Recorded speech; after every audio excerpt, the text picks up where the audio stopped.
시청자 여러분 안녕하십니까? 21대 총선을 6개월 앞두고 각 당이 본격적인 선거 준비에 들어갔습니다. 20대 국회에 대한 국민 불신이 큰 만큼 현역 물갈이론에 거세게 일고 있고요. 인적 쇄신 차원에서 새로운 인재 영입도 적극적으로 이뤄지고 있는데요. 오늘은 내년 총선으로 향하고 있는 지역 정가의 분위기와 내년 총선에 대비하는 각 당의 전략을 들어보겠습니다. 나오신 분들 소개해드리겠습니다. 자유한국당 성일정 의원 나오셨습니다. 안녕하십니까. 네, 아산시장을 역임한 복귀양 전 청와대 정무비서관 나오셨습니다. 안녕하십니까. 네, 정치평론가 서성교 박사 나오셨습니다. 네, 안녕하세요. 네, 정치평론가 유용화 박사 나오셨습니다. 네, 안녕하십니까. 네, 우선 준비된 영상 보고 토론 시작하도록 하겠습니다. 이번 총선은 현 정부의 중간 평가인데 충청 민심은 과연 어떤 변화를 보일까요? 민주당도 총선 기획단을 꾸렸는데 40명 물갈이설이 나오고 있습니다.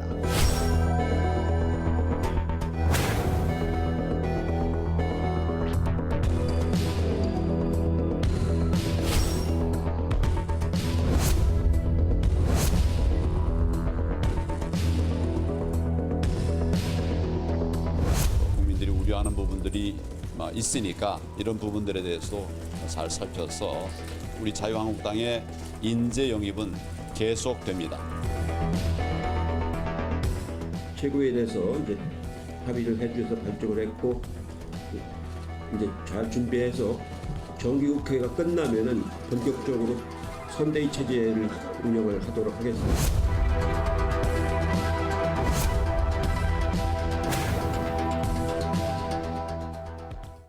네, 각 당이 총선 기획단을 출범시키면서 이제 본격적인 시동을 걸었습니다.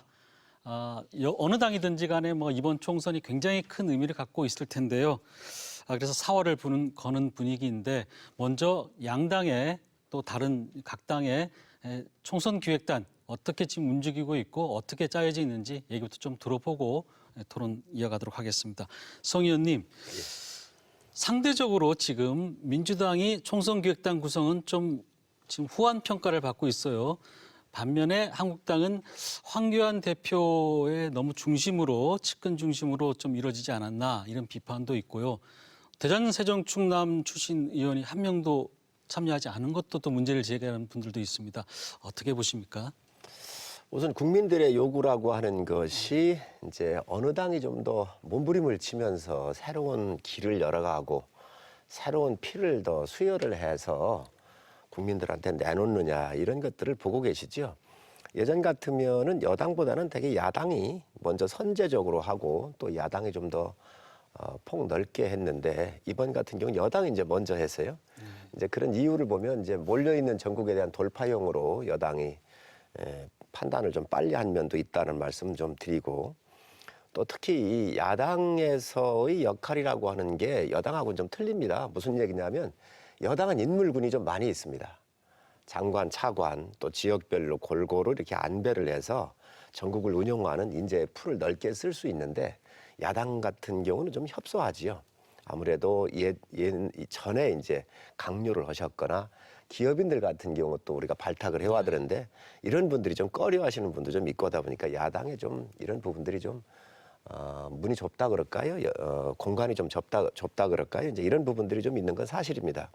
이번에 저희 당에서 하고 있는 게 먼저 이제 신정치혁신위원회가 지금 신상진 의원을 중심으로서 만들어져 있어가지고 여기에서 여러 가지 방안들을 냈습니다. 50% 교체율이라든가 이런 것들을 좀 내놨고요. 또 그리고 이제 저희 당에서도 총선 기획단을 만들었는데 이 기획단은 사실 그렇게 중요한 역할을 하는 곳은 아닙니다. 여기에서 대충 디렉션, 방향 같은 거를 제시를 하겠지만 이제 여기에 저희가 중심으로 또 두는 것이 청년비전위원회, 청년혁신위원회 이렇게 해가지고 지금 준비를 하고 있는데 이런 것들이 하나로 합치지를 못했습니다. 분리를 하다가 보니까 저희가 조금 좀 여당은 여성과 청년들이 들어갔는데 저희는 그게 없다. 이제 이런 비난을 받았는데 사실은 이런 부분은 청년혁신위원회를 만들어가지고 청년들을 위한 아예 간판으로 내세우려고 하는 전략적인 좀 시간적인 측면에서 좀 밀린 면이 있습니다. 별도로 청년 혁신위원회를 통해서 그런 부분들은 청년 2030 청년에 대한 대책은 따로 세우고 있다. 그렇습니다. 이런 예. 얘기 볼 수 있을 거예요. 네, 복귀한 비서관님이라 불러야 되나요? 저희가 아산시장을 또 오래 역임하셔서 저도 뭐 아산시장이 익숙합니다. 익숙하시죠? 예. 그럼 복 시장님. 아까 좀 전에 얘기도 나왔다시피 민주당에서 이번에 선거기획단 구성하면서 뭐 프로게이머도 영입을 하고 또 금태섭 의원도 과감히 또 들어가는 걸 보고 상대적으로 좀 좋은 평가를 받았습니다. 그런데 그럼에도 또 총선기획단 구성 논의 과정에서 또 여러 가지 또 좀 혼선도 있었던 것 같고 어떻게 보십니까? 민주당 같은 경우에는 과거의 총선이다 그러면 이제 새로운 권력을 창출하고 당권을 잡기 위한 준비 과정으로 판단을 해서 주요한 정치인들이 자기 사람 만들기를 공천에 활용하고 물갈이라는 명분으로 활용하고 했던 것들이 지금까지 우리의 정서였었고 총선 기획 뭐 작전을 짜지만 사실상 내 사람을 얼마나 심느냐라는 것으로 변질돼 왔던 것이 그간의 공천 과정이었습니다. 그래서 그러한 폐해를 없애고 아래로부터 국민의 의견을 얼마만큼 반영하면서 공천을 하느냐, 동시에 당의 죄인인 당원들의 의견을 얼마나 반영하느냐, 그러면서 객관적이고 투명한 공천을 하기 위한 준비를 올 초부터 공천 제도 기획단을 만들어서 이 기획안을 당규 룰로 정하고 전당원 투표를 통해서 결정을 했습니다. 그래서 큰 틀은 이미 정해져 있는 것이고 지난 그 11월 4일 날 이번 주 지난 월요일이죠. 월요일 날 총선 기획단이 발족한 것은 그 올 초에 전당원 투표를 통해서 정한 그 규칙 내에서 어떻게 이번 총선을 운영할 것이냐라는 이제 밑그림을 그리는 과정인데 그 밑그림이라고 하는 바탕이 잘 그려져야 이 속에서 기획도 나오고 조직, 재정, 홍보, 전략 이런 것들이 이제 다 짜지게 되는 것인데 저희는 15명의 총선 기획단이 그 당에 미래 총선 준비와 공천 과정을 엿볼 수 있는 그런 가늠자가 될 것이다라고 보고 있습니다. 그래서 현재 우리 청년들이 굉장히 힘들어하고 있고 그리고 여성들의 정치적, 사회적 진출을 우리가 많이 이렇게 보장을 해야 되는 이런 차원에서 볼 때 청년들의 그 기획단 포진을 그들의 목소리를 직접 총선 기획에 담아내야 되기 때문에 그렇고 그리고 여성 같은 경우에도 거의 뭐 3분의 1 정도 숫자로 해서 총선 기획단을 운영을 해서 일방적으로 누구의 생각이 아니라 국민들의 생각이 총선 기획에 담아질 수 있도록 준비를 하고 있습니다. 네. 그러니까 민주당 같은 경우는 총선 기획단을 보면은 앞으로 이 총선에 민주당이 어떻게 대응할 것인지를 좀 살펴볼 수 있다. 그렇습니다. 이렇게 좀 볼 수 있을 것 같고요. 서성규 박사님, 네. 양당의 총선 기획단 좀 어떻게 평가해 볼 수 있을까요? 네, 이걸 통해서 또 저희가 이번 총선에 또 전망도 할 수 있을 것 같아요. 네. 객관적으로 평가를 해보면은 여당이 민주당은 굉장히 안정적이고 짜임새 있으면서 전략적으로 총선 준비를 잘하고 있다 이렇게 평가할 수 있고요. 반면에 민주당보다 지지도가 좀 떨어지고 있는 자유한국당이 조금 총선 준비에 속도감이라든지 또 전략적으로 조금 늦는 것 아니냐 그렇게 보여집니다. 아까 우리 성일종 의원 말씀하셨지만 자유한국당이 야당이기 때문에 야당이 좀 더 공세적이고 적극적으로 총선을 준비할 필요가 있거든요. 그런 측면에서 약간 좀 아쉬움이 있다 이렇게 평가할 수 있고요.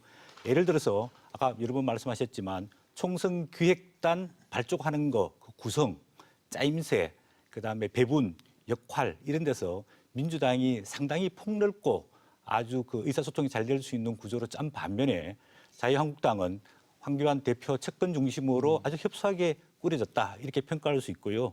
또 총선에서 가장 중요한 게 이제 공천 규칙입니다.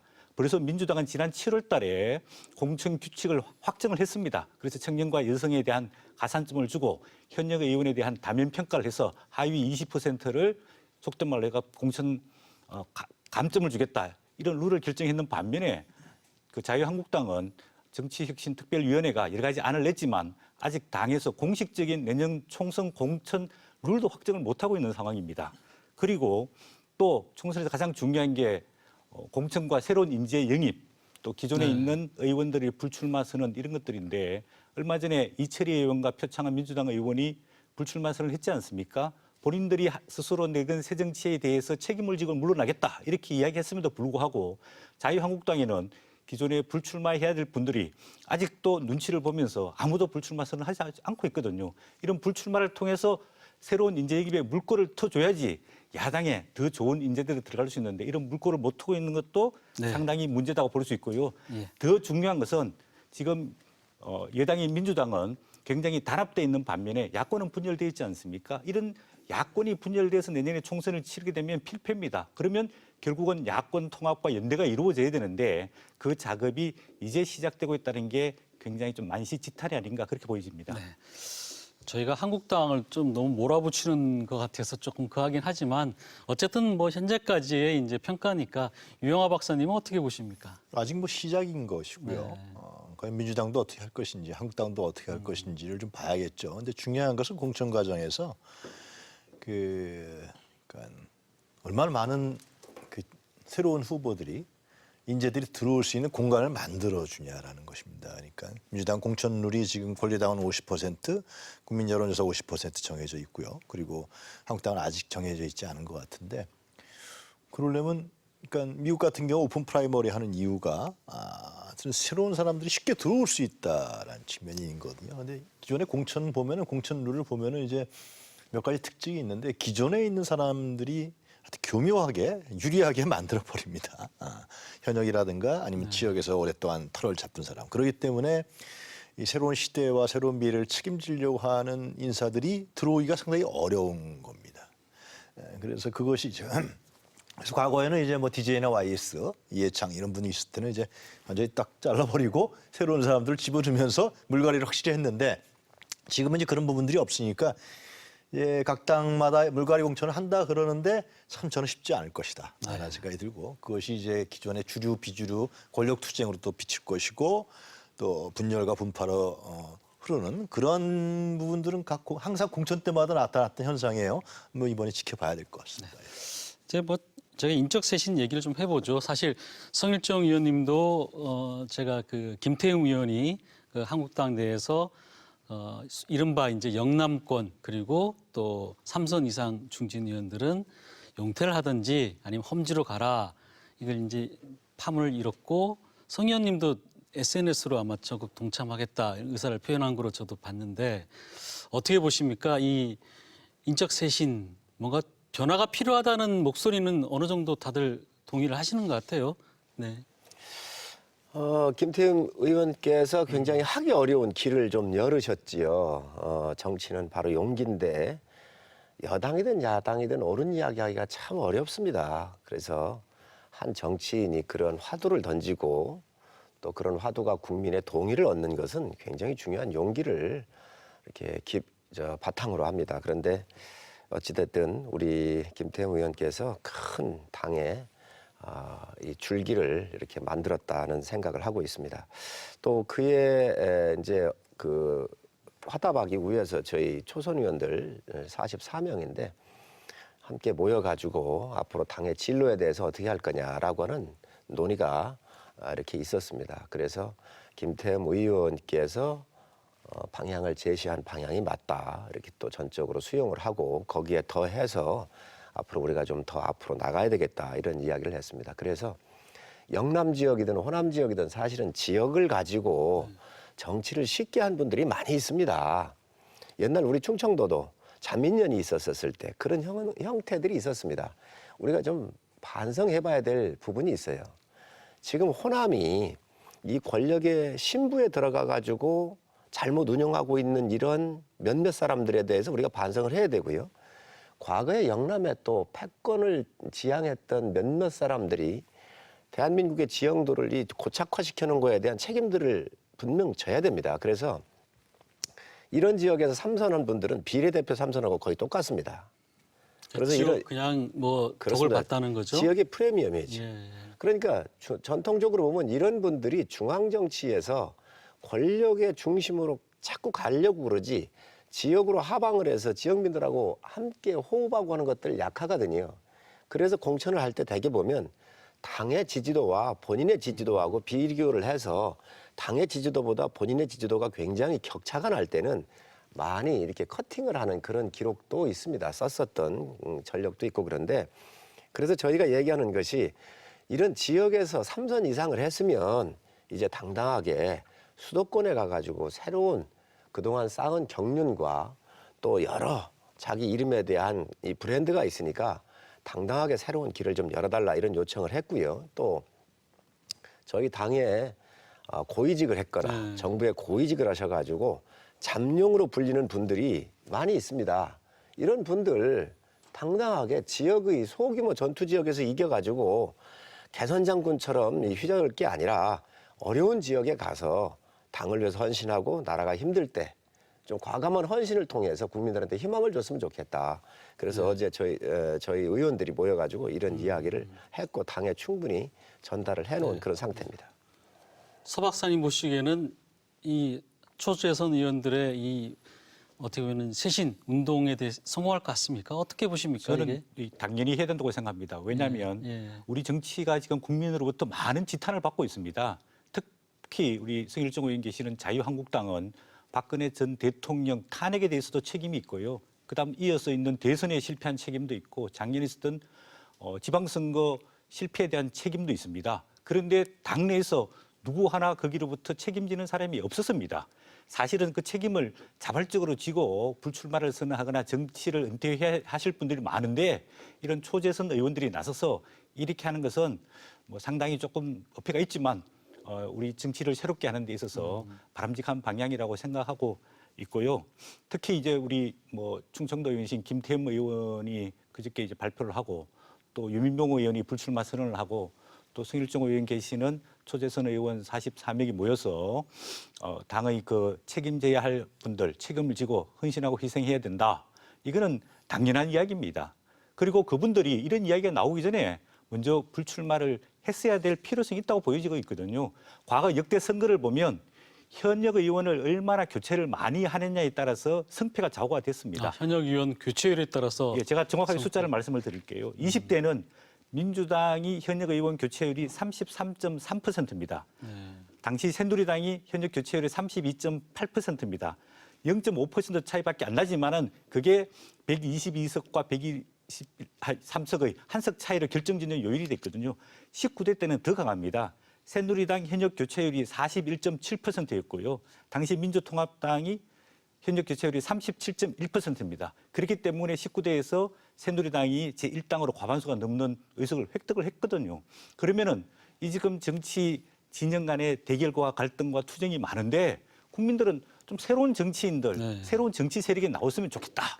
이런 요구가 있는데 1단계로 기존에 책임 있는 분들이 물러나고 두 번째로는 역량 있고 깨끗한 젊은 세대들이 많이 정치권에 돌아왔으면 좋겠다. 이런 게 국민적 요구가 아닐까 그렇게 생각이 듭니다. 민주당도 뭐 이렇게 예외는 아니에요. 보면 표창원 의원 불출마 선언 이후 그다음에 또 두 분 이제 하신 이후에 없어요. 딱 끊겼습니다. 그래도 그 중진 의원들은 사실 발을 싹 빼버렸어요. 그러면 사실은 표면적으로는 민주당이 굉장히 혁신적으로 나온 것 같지만 사실은 거기서 그냥 그쳤거든요. 민주당도 과연 이런 물갈이론 가능한가요? 오해를 하고 계신 게요. 그친 것이 아니고 표창원, 이철이 두 초선 의원의 불출마에 대해서는 저희 당에서는 굉장히 안타까워하고 아쉬워합니다. 우리 국민들도 마찬가지일 거예요. 국민의 목소리를 대신해서 시원시원하게 정치권 안에서 그리고 또 여러 그 언론을 통해서 자신의 목소리를 국민을 대신해서 전달해주는 역할을 했는데 그분들이 현 20대 국회의 비효율성에 대해서 한탄을 하면서 이 정치권 내에서 내가 할 수 있는 역할이 과연 무엇이냐라고 사실 국민들에게 고백을 하면서 그에 대한 책임을 제가 초선이지만 지겠습니다라고 해서 두 분이 이제 바로 직전에 선언했기 때문에 두 분만 보이는 건데 쇄신을 하려면 쇄신을 주도하는 자가 자기 기득권을 버려야 됩니다. 민주당은 인재 영입부터 시작해서 이해찬 당대표께서 직접 조용한 가운데에서 인재 영입을 하고 인적 쇄신을 해나가겠다라고 해서 현재 추진 중인데 이해찬 대표께서 불출마를 진작에 선언하셨어요. 그러다 보니까 당이 조용히 운영되는 겁니다. 왜냐하면 기득권을 내려놨기 때문에 그렇습니다. 현재는 뭐 당직이 없지만 문희상 의장께서도 당연히 다음번 불출마를 선언을 하셨고, 그리고 사선인가 5선인가 하시는 원혜영 의원님께서도 또 불출마 선언을 하셨어요. 그래서 현재 중진분들 가운데서 불출마에 대한 고민을 하고 계시는 분들이 여럿 계시는 것으로 저희가 알고 있고요. 다만 제가 서두에 말씀드렸던 것처럼 민주당의 총선 기획, 공천 이 과정을 과거처럼 인위적인 잘라내기, 인위적인 뭐 세피 수혈하기 이것이 아니고 투명한 가운데서 국민이 동의하는 방식으로의 새로운 인재를 영입하고 정말 불가피하게 뭐 안보라든지 뭐 경제 한 부분이라든지 이런 부분에 대한 특수한 영역의 그 대상자를 빼고는 모두가 다 투명한 가운데에서 공천을 받을 수 있는 시스템 공천을 통해서 그 인적 쇄신을 하겠다. 그 대표적인 예가 아까 유 박사님 말씀하신 현역위원에 대한 상대평가, 불출마 선언을 한 의원들은 제외시키고 현역위원 가운데서 상대평가 20%, 그 20%를 대상으로 해서 경선 감점 20%를 주겠다는 거 아니겠습니까? 그러면 신인들 같은 경우는 경선 가점 20%를 주게 돼요. 그럼 40%가 되는데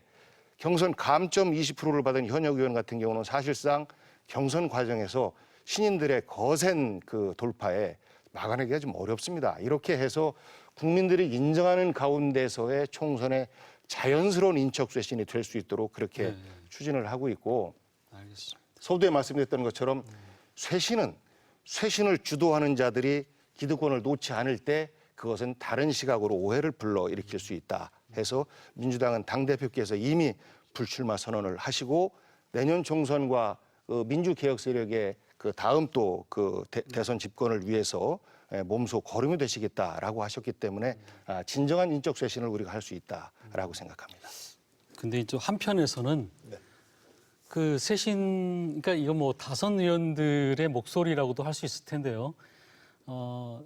아무래도 선수가 쌓이면은 힘이 생기는 거고 또 지역에 보탬도 될 수 있을 텐데 자꾸 이제 초선 재선하고 바꾸고 하다 보면은 지역에 역량 있는 중진 의원이 사라지는 게 아니냐 이런 또 시각도 있는 분들이 있습니다. 유 박사님. 그러니까 지금 물가르릉이 나오고 인적 쇄신론이 나오는 이유가, 그러니까 뭐 다른 유럽이라든가 미국하고 다르게 그쪽은 다선 의원들이 굉장히 많죠. 그 이유는 뭐냐면 현재의 정치인들이 국가적인 과제라든가 새로운 미래, 새로운 흐름에 대해서 자꾸만 뒤처져 있다는 겁니다. 만약에 저는 삼선, 사선 의원이라 할지라도 자기 자신들이 정치에 대한 선진화 또 민주주의에 대한 선진화 그리고 현재 흐르고 있는 여러 가지 새로운 미래에 대한 창조적인 역할을 자임하고 해놨다면은 굳이 국민이 그 사람을 국민의 대표로 뽑지 않을 이유가 뭐가 있겠습니까? 그러니까 20대 국회가 이번에 최악의 국회라는 평이 있듯이, 그러니까 현재의 정치권이 상당히 전근대적인, 그러니까 국민들의 의식 수준이라든가 경제의 흐름에와는 상당히 좀 배치되는 이런 측면들이 많이 있기 때문에 국민들은 다 갈아라, 싫다 이런 게 있으니까 각 당 지도부는 이번에 30% 하겠다, 이번에 40% 하겠다, 그리고 물갈이의 어떤 그 할 수 있는 제도적 틀을 많이 만들어 놓겠다 이러는 거거든요. 그래서 그런 부분들이 하나 우리가 짚어볼 수 있는 것이고요. 두 번째는 저는 그렇습니다. 그러니까 물갈이한다, 인적 쇄신한다, 매번 총선 때마다 그랬는데 그럼 누구를 할 것이라는 거 있습니다.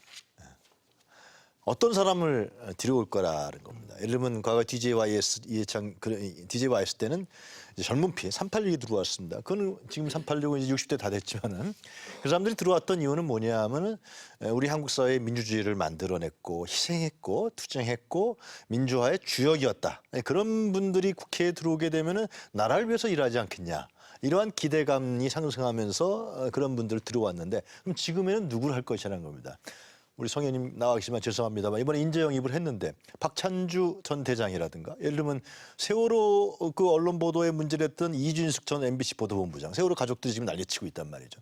이런 사람들을 수혈을 하면은 그 무슨 뭐 물갈이 인적 쇄신 아무 의미가 없는 거거든요. 그래서 저는 물갈이 인적 쇄신하는 것도 중요하지만 어떤 인물들을 과연 영입해서 그 사람들이 진짜 새로운 차기 국회라든가 새로운 정당을 만들어 나가는데 역할을 할 것이냐. 단순히 전 젊다고 해서 좋다고 생각하지 않습니다. 알겠습니다. 그런 부분들이 이제 전 중요한 포인트라고 보여집니다. 이제 전국을 운영해 가는데 여당이 아무래도 유리하지요. 시스템적으로도 그렇고 이제 풀에서 특히 이제 여당 같은 경우 지금 이철희 의원이나 표창원 의원이 불출마를 했는데 아마 이철희 의원은 제가 개인적으로 굉장히 가깝고 상당히 아끼는 그런 의원 중에 한 분입니다. 그런데 이분들은 어떠한 정치를 하면서 이 고민을 많이 했느냐 하면 야당을 하다가 여당을 했잖아요. 여당 의원하기가 어렵습니다.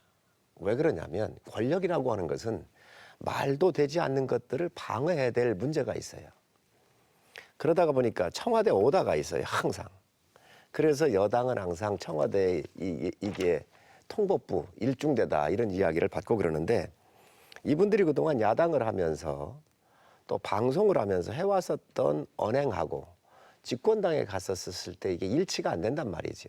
본인의 이상이나 본인의 신념하고 배치되는 경우가 너무 많아요. 예를 들면 공정과 정의에 대한 개념을 자기 정치의 모토로 삼았는데 집권 여당 돼 보니까 그게 어렵잖아요. 정의롭지 못했다고 하는 것은 조국 사태에서 너무 잘 봤잖아요. 이거에 대한 자괴감 같은 것들이 있고 두 번째 문제는 청와대라고 하는 것은 아무래도 대통령의 사후라든가 측근들 청와대에 있었던 사람들이 나가가지고 내보내는 출마를 시켜야 되는 그런 부분들이 있어요. 그래서 집권 여당 내에도 이 힘에 보이지 않는 그 권력의 이 흐름이 여러 가지 형태로 나타나다가 보니까 사실 내가 나가서 안 되겠구나라고 해가지고 아마 자진해서 내려놓는 경우도 있고 또 내려놓았었을 때 집권 여당이라고 하는 것은 산하기관들이 또 많이 있잖아요.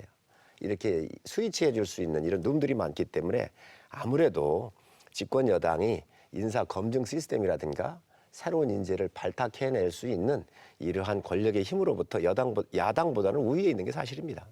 이 부분에 대해서 제가 한 말씀을 네. 드리지 않을 수가 없습니다. 네. 과거 정부에서는 이제 청와대 오다를 수행하는 여당 이것이 가능했는지 모르겠습니다만 지금 제가 청와대 근무를 하면서 청와대에서 여당에 오다를 준다라고 하는 것은 그것은 있을 수 없는 일입니다. 지난번 지방선거 때도 공천 과정에 과거 정부 같았으면 내 사람 출마시켜야지, 내 사람 도지사 만들어야지 했을 거 아닙니까? 근데 전혀 일절 개입을 하지 않았고요.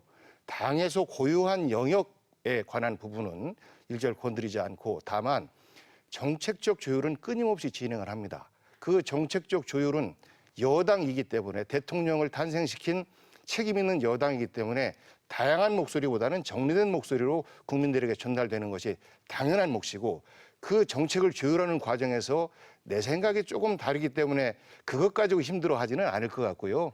이철희 표창원 의원께서 그 원내 활동도 굉장히 활발하게 하셨고 제가 정무 비서관을 하면서 이철희 의원 같은 경우는 이제 정무 수석 역할을 원내 수석 역할을 대신했기 때문에 사실 가까이에서 우리 소통하는 역할을 많이 했었는데 그런 답답함이 있는 겁니다. 국회 자체가 너무나 비효율이에요. 국회에서 할 수 있는 일이 너무 제한적이에요. 그리고 또 정치인이기 때문에 발언해야 되는 그런 범위도 굉장히 좀 책임을 많이 져야 되고 그렇기 때문에 제한적입니다. 그래서 방송인 출신이고 하기 때문에 내가 국회라는 정치인이라는 이런 틀에 갇혀 있는 것보다 차라리 밖에 나가서 내 하고 싶은 이야기도 좀 마음대로 하고 내 활동을 하는 것이 그것이 우리 사회를 위해서 더 크게 기여하는 길이겠다라는 고민이지 청와대 오다 이거는 저는 과거의 그 방식 아닌가라고 생각하고요. 공정과 정의로운 나라, 정의로운 정치 이거를 구현하는 것 자체가 어렵죠. 그리고 여당은 기본적으로 책임을 져야 되기 때문에 다양한 국민의 비판, 책임으로부터 자유롭지 못한 것은 사실입니다. 하지만 그것을 두려워할 것 같으면 정치하지 말아야죠. 그래서 저는 이철희 표창원 의원이 그 불출마 선언을 한 부분에 대해서는 현 20대 국회가 역대 국회 중에서 단적인 예가 법안 처리율이 30% 미만이지 않습니까? 이건 말도 안 되는 거거든요. 이 일을 안 한다라는 거예요. 국민들이 이 일을 안 하면서 어떻게 세비를 받아 나가느냐. 국민 소환제 해야 되는데 그 국민 소환제 이야기를 하면 정치 공세라고 또 야당에서는 주장을 하고 알겠습니다. 그래서 예. 그런 부분에 대한 아쉬움이 있는 겁니다. 아니 지금 우리 복 시장님 말씀을 하시는데 청와대에 오다가 없다. 국민들이 다 알고 있습니다. 왜 그러냐? 조국 수석 나왔었을 때 여당에 맡겨놨으면요. 야당이 했던 그 기질로 봤었을 때는 이미 끝장이 났어야 돼요. 청와대에서 조국 수석 보호하려고 그러니까 여당 의원들 말을 못한 거예요. 개인적으로 만나는 이철희 의원, 표창원 의원 개인적으로 다 그 얘기 합니다. 저하고. 이 청와대에 오다가 없다고 하는 것은 그건 말이 안 되는 얘기고요. 뭐 여러 형태로 내려가지요. 그리고 그래서 그것들은 더 우리가 솔직하게 과거 정부, 저희 정부 때도 그랬습니다. 박근혜 정부 때도. 청와대에서 얘기 나오면 청와대에서 이러이런 거 질의하라고 내려왔었습니다.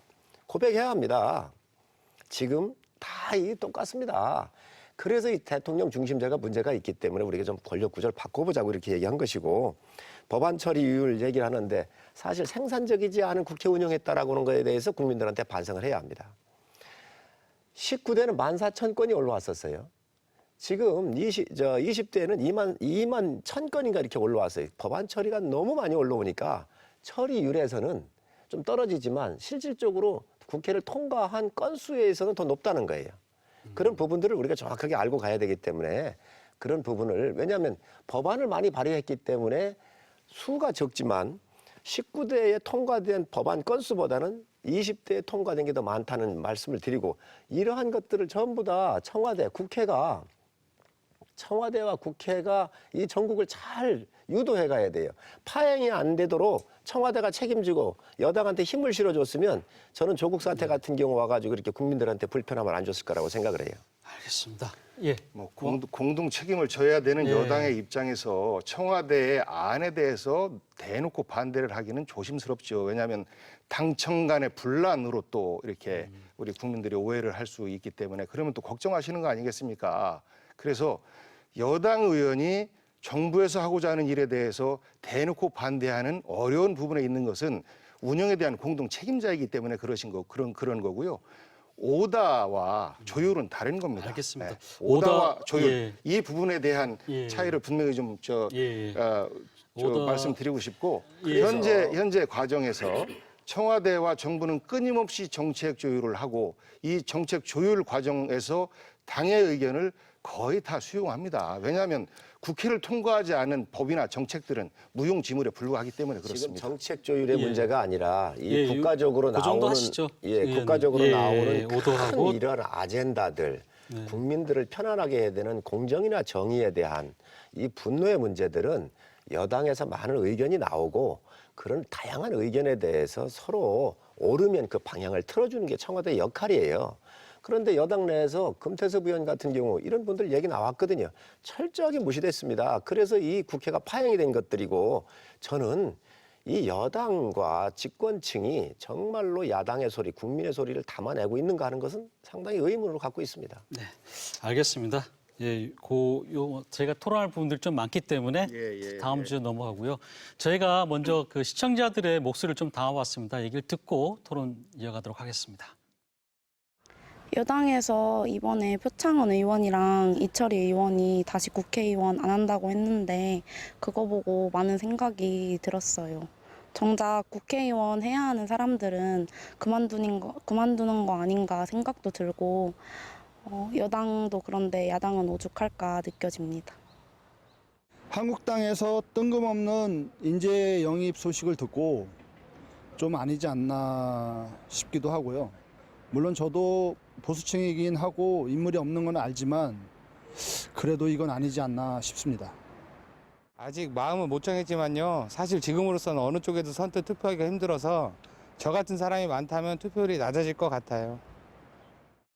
네, 양당 모두 새로운 인재 영입에 사활을 걸다 보니까 무리수도 생겨납니다. 박찬주 전 대장 같은 경우도 대표적인 케이스라고 할 수 있는데 그러다 보니까 이제 인재 영입하는데도 과연 룰을 어떻게 정할 것이냐 또 아까 말씀하신 대로 현역 의원들이 상대적으로 한 20% 정도 오히려 손해를 보는 그런 상황을 또 어떻게 볼 것이냐 또 얘기가 나올 수 있을 것 같은데 어떻게 보십니까? 우리 유영아 박사님부터 한번 전 역대 공천을 쭉 지켜봤을 때 여러 가지 자료도 있겠지만 전 지도부의 의지가 가장 중요하다고 봅니다.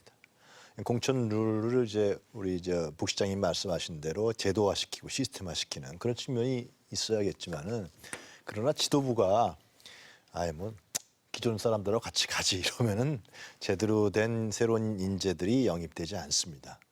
지도부가 어떤 지도부가 들어서느냐 진짜 이 정치를 좀 변혁하고 개혁하겠다라는, 그러면서 국민적 공감을 이룰 수 있는 정치를 만들겠다고 하는 그러한 지도부가 가장 첫 번째 중요합니다. 지도부가 예를 들면 보는 시각이 다른데 어떤 인재들을 영입하겠습니까? 그게 가장 중요한 것이고요. 제가 하나 좀 더 그 말씀을 드리면은, 저는 각 정당이 이러한 좀 사고 전환을 했으면 좋겠다고 생각이 듭니다. 그러니까 아까 제가 이제 DJ 때 YE 했을 때에 그 민주화 운동했던 386 세대를 얘기했듯이, 지금은 인공지능과 빅데이터 그리고 이러한 새로운 먹거리를 통해서 경제가 만들어지는 세상이고, 그리고 이 국제 경쟁력에 있어서 우리가 얼마만한 그런 새로운 기술 혁신을 갖고 있냐에 따라서 우리 한국의 미래가 결정되는 시대입니다.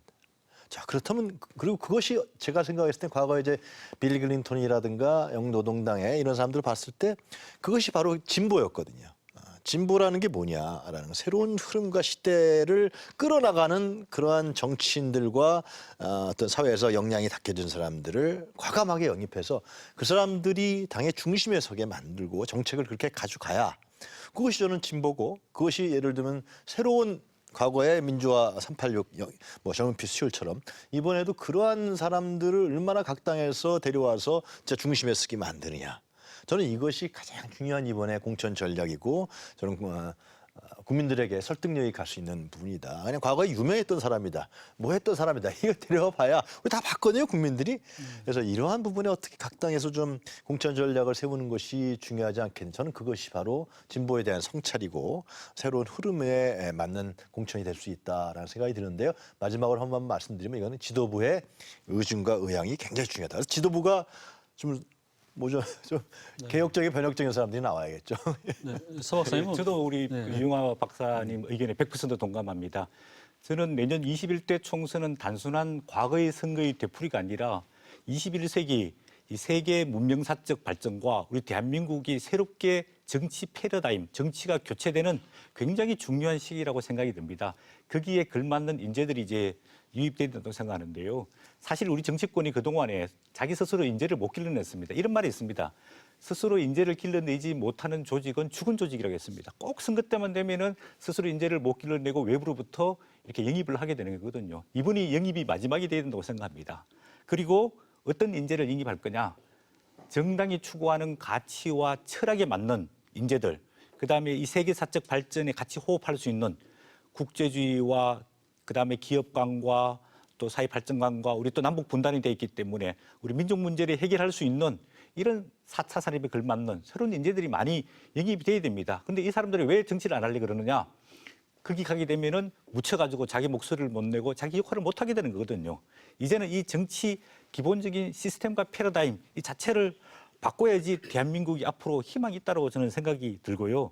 앞으로 이런 패러다임 속에서 아까 말씀하신 대로 경제, 그다음에 환경, 생태, 복지, 우리 남북 문제, 그다음에 국제적인 협력과 경쟁 이런 것들을 총망라해 가지고 이 대한민국의 정치와 이런 그 비전을 새롭게 좀 만들어내는 네. 그런 계기가 됐던 거 보는데, 지금까지는 여기 우리 복귀양 시장님 계시지만은 민주당은 586 세대들이 청와대도 장악하고 있고 당도 장악하고 있고 또 사회 시민단체도 장악하고 있습니다. 이분들 민주화 시대 때는 큰 역할과 공헌을 했지만은 이제는 후배들을 위해서 자리를 비켜줘야 되고요. 자유한국당 우리 성일종 의원님은 우리 기업가 출신이지만은 자유한국당 지도부들 대부분의 의원들이 판사, 검사, 변호사 출신이고 전직 장관, 차관들 출신입니다. 이런 관료주의적 정당으로는 국민 대중의 뜻을 반영하지 못할 뿐만 아니라 앞으로 새로운 비전을 만들어낼 수 없거든요. 그래서 이런 것들을 차제에 각 정당에서 인재 영입위원회에서 우리는 어떤 인재를 영입할 거냐, 그리고 이 인재들이 어떤 역할을 할 수 있도록 자리와 역할을 맡길 거냐, 이런 부분에 대해서 좀 주도 면밀한 네. 준비 전략이 필요하다고 보여집니다. 사실 인재 영입하는 게 쉽지는 않을 것 같아요. 저희가 흔히 이제 상당히 브랜드 가치가 있는 분들, 각 분야에 이런 분들이 어느 당이든 간에 하여튼 영입돼서 전개에 뛰어드는 순간 그 가치가 확 다운되는 사실 그런 현상을 많이 겪었거든요. 어떻게 보십니까? 실제로도 좀 어렵죠? 인재 영입 참 어려운 문제인 것 같아요. 정치를 왜 하냐? 네. 그 욕먹는 정치를 왜 하냐? 아마 의원님도 그런 말씀 뭐 여러 번 들으셨을 텐데요. 정치가 국민들에게 만족을 주지 못하고 있기 때문에 그러한 측면도 있고, 그리고 기존의 정치의 구조가 새로운 사람 한두 사람에 들어가서 바뀔 수 없는 강고한 굳어진 그 구조가 있기 때문에 쉽사리 못 바뀌고 있다라고 저는 생각합니다. 박사님께서 이제 민주당은 586, 뭐 청와대 586 그랬는데 50대 우리 성 의원님도 586 세대실 거요. 그러니까 지금의 50대가 사실 어느 시대 때에도 대한민국을 이끌어가는 중추적인 연령대일 수밖에 없고 가장 왕성하게 활동할 수밖에 없는 그런 나이대이기 때문에 그런데 그렇다고 해서 과거 80년대 학생운동 했던 사람들만 있느냐? 절대 그렇지 않습니다. 골고루 섞여 있는데 현재의 그 우리 시대적 가치가 87년 6월 항쟁을 통해서 절차적 민주주의를 만들어냈고 그다음에 2016년 촛불혁명을 통해서 새로운 대한민국과 새로운 민주주의 비전을 우리 국민들이 바라고 있는데 그러면 21대 총선은 그 변화된 87년 이후에 30년이 지난 그 변화된 우리 국가의 미래 방향을 무엇으로 만들어갈 것이냐. 이 비전과 목적에 맞는 인재들이 이제 내년 총선의 후보들로 나와줘야 되는데 그것을 찾는다는 것이 아까 말씀 주셨던 정치에 대한 불신과 어떤 어떤 외면 이런 것들 때문에 굉장히 인재를 찾는 것 자체가 어렵습니다만 그럼에도 불구하고 여든 야든 좋은 분들을 끊임없이 찾기 위한 노력을 해야 되는데 이것이 저희 민주당 같은 경우는 전략공천을 통한 그분들의 수혈과 더불어서 인위적인 물갈이가 되지 않고 계파 특정인들에 대한 정치적 이익을 주는 그런 물갈이가 되지 않도록 하기 위한 투명하고 객관적인 공천 시스템을 통해서 물갈이를 시스템으로 하고 있다라는 말씀을 드립니다. 요 하나만 더 여쭤볼게요. 지금 한 40명 정도 물갈이 얘기가 나왔었습니다. 그전에 이회찬 대표 시절에. 그게 실현이 되는 겁니까? 아니면은 뭐 그냥 구호에 그치는 겁니까? 현재 128명 가운데서 그 20%만 해도 20명 아니겠습니까? 그 20명의 자발적 불출마 의사자들까지 다 포함을 하면 대강의 그 수치면으로 보면 그만큼 육박하지 않을까 현실적으로 현역위원회 그 교체율이 그렇게 되면은 뭐 거의 30%가량의 교체가 현실적으로 가능한 수치라고 저는 보고 있습니다. 그렇다면은 충청권에도 그게 적용이 될 수 있나요? 말씀드렸던 것처럼 인위적으로는 하지 않되 좋은 신인들의 돌파가 있을 경우는 아까 말씀드렸던 것처럼 경선 가산점 최대치 20%를 주고 그리고 그 나쁜 평가, 물갈이 대상이 될 수 있는 현역 의원들은 아무래도 현역 의원 평가에서도 하위를 받을 수밖에 없지 않겠습니까? 그러면 그것을 통한 당원들의 생각과 시민들의 생각이 함께 그 만나서 후보를 결정하기 때문에 자연스럽게 현재 만들어 놓은 그런 규칙 속에서 인적 쇄신이 가능하지 않겠느냐 이렇게 전망하고 있습니다. 알겠습니다. 저희가 이 부분 현실적인 문제를 우리가 한번 냉정하게 바라볼 필요가 있습니다. 국회의원이 이제 등용되는 것이 두 종류가 있는데요. 지역을 통해서 선거를 통해서 나오는 사람, 비례를 통해서 이렇게 나오는 사람 두 부류가 있어요. 두 분의 박사님들께서 지적하신 게 국가 미래를 위해서 굉장히 중요한 말씀을 해주셨거든요. 변화하는 국제 흐름에 대해서 정확하게 우리 민족이 함께 가야 되기 때문에 국제 전문가라든가 또 외교 전문가 그리고 변화하는 산업 세계의 4차 산업혁명 시대의 전문가 이런 사람들을 이제 많이 들어와야죠. 그런데 이게 이제 후보라 그래서 지역에서 경쟁을 하고 이 일렉션 캠페인을 할 때에 경쟁력이 좀 떨어지는 분들이 좀 많이 있어요.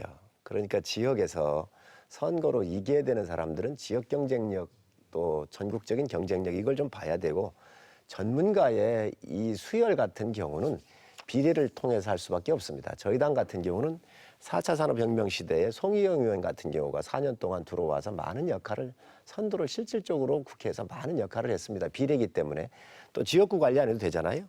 또 군 같은 경우는 이정명 의원이 이 군에서 중령으로 있었을 때 두 다리가 지뢰를 밟아가지고 다 의족인 상태입니다. 그래서 이런 분들이 군 대표에서 들어왔고 그래서 다양한 수혈들을 또 이렇게 또 해가지고 왔는데 아마 이번에도 저희 당이나 민주당 다 지역 경쟁력은 또 지역 경쟁력대로 가고 비례 후보들을 통해서 이런 부분들을 보완할 수밖에 없는 그런 현실적인 문제가 있다는 말씀을 드립니다.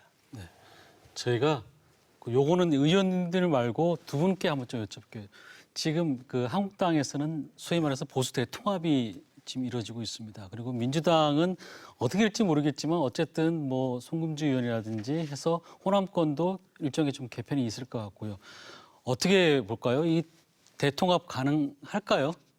우리가 소위 말하는 이제 선거와 전쟁의 기본은 뭉치면은 이기고 네. 흩어지고 분열하면은 패배한다. 이런 등식들이 계속해서 성립돼 왔습니다. 지금 뭐 여론조사 지지도를 보더라도 지금 야권인 자유한국당과 바른미래당, 그다음에 또 대한정당 등등은 상당히 여권 민주당에 비해서 굉장히 열세에 있거든요. 그러면 자체적으로 이렇게 분열돼서 선거를 치르게 되면은 모두가 필패한다는 게 기정사실화되어 있습니다. 그러면 선거를 이기기 위해서는 통합이나 연대를 해야 되는 겁니다. 예를 들자면 한국당과 우리공화당과 바른미래당 일부 혁신과 통합 모임은 원래 뿌리가 같은 보수 그 정치인들로부터 시작된 겁니다. 그러면 어떻게 해서든 간에 뭐 유승민 그 전 대표가 세 가지 조건을 내세우면서 박근혜 탄핵을 이제 역사에 맡기고 강을 건너자. 두 번째는 개혁적 보수로 가야 된다. 그다음에 세 번째로는 집을 허물고 새롭게 집을 지어서 보수가 통합할 수 있도록 하면은 본인은 하겠다. 이렇게 이제 조건을 내세웠는데 반면에 이제 한국당의 황교안 대표는 무조건적으로 통합하고 빅텐트를 치자 이랬는데 아무래도 큰 대의 명분에서는 동의할 수 있지만은 개별 구체적으로 들어가면은 정치 세력 간의 이해 관계 또 정치인 개인들의 이해 관계 또 흐르는 길의 다른 또 측면 이런 것들이 있기 때문에 굉장히 어려운데 통합이라는 것은 어렵기 때문에 중요하고 의미가 있습니다. 그리고 통합하는 과정 속에서는 이런 조건 제시보다는 좀 무조건적 통합 그래야지 크게 국민들의 환호와 박수를 받을 수 있거든요. 일반 우리 중도 보수 측에서는 어쨌든 간에 야권이 하나로 좀 통합해봐라.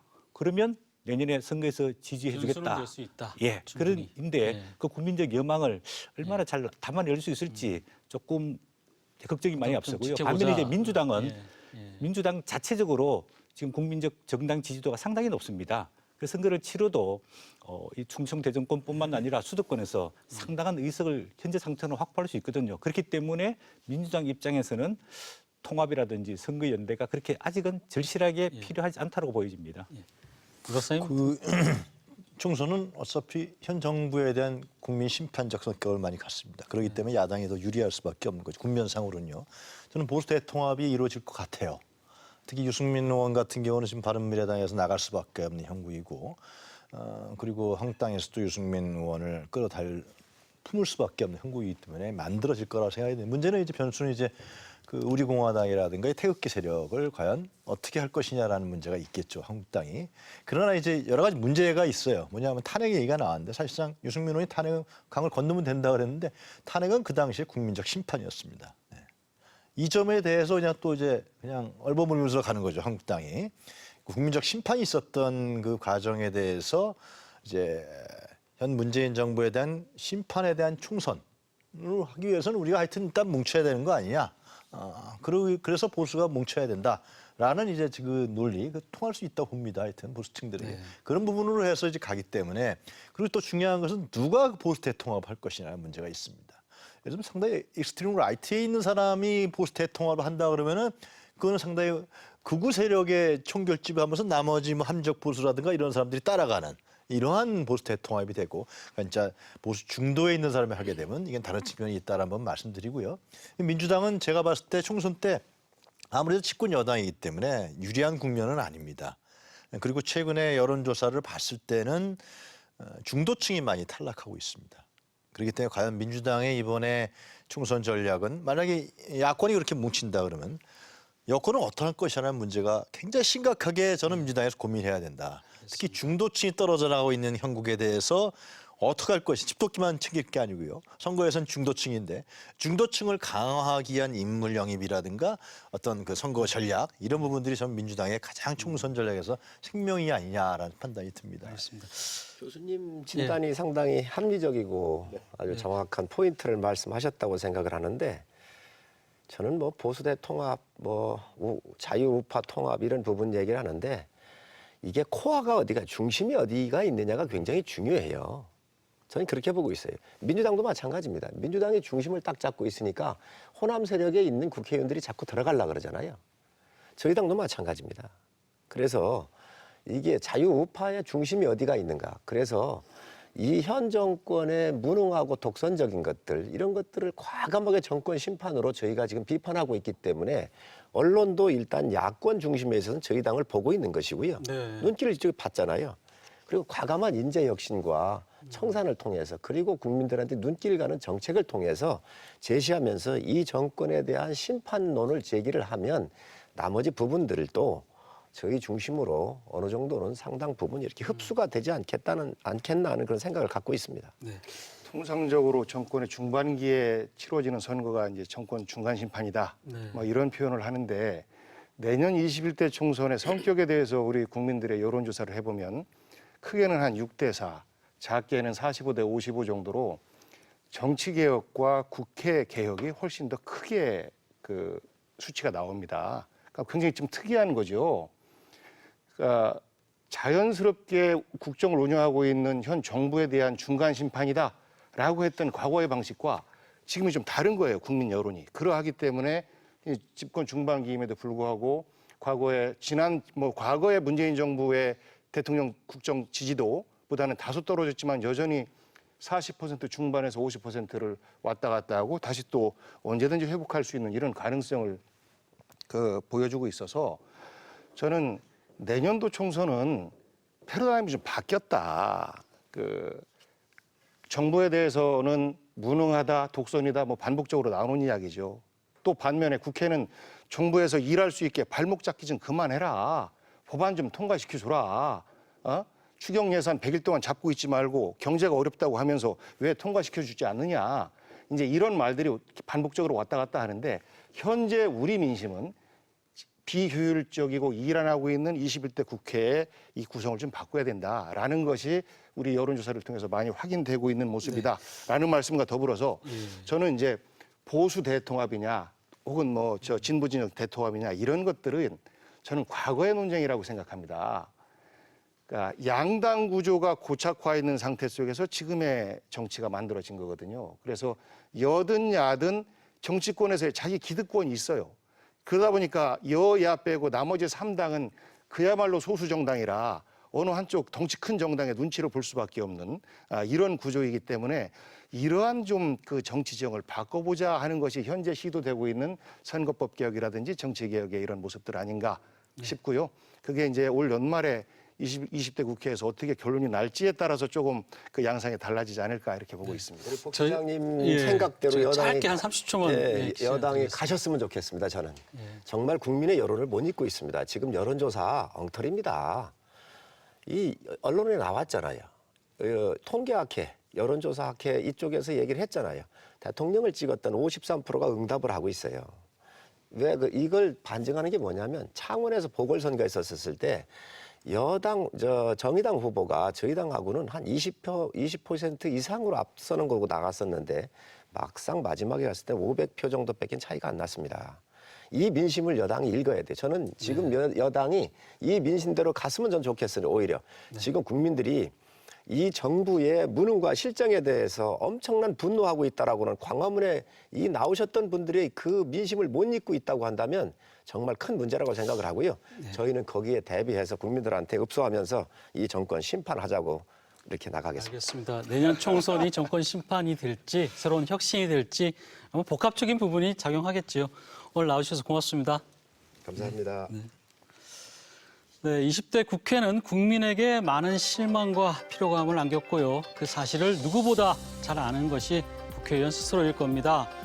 총선의 성패를 가르는 열쇠는 과감한 혁신이라는 사실, 여야 모두 명심해야 될 것이라고 생각됩니다. 오늘 토론 마치겠습니다. 고맙습니다.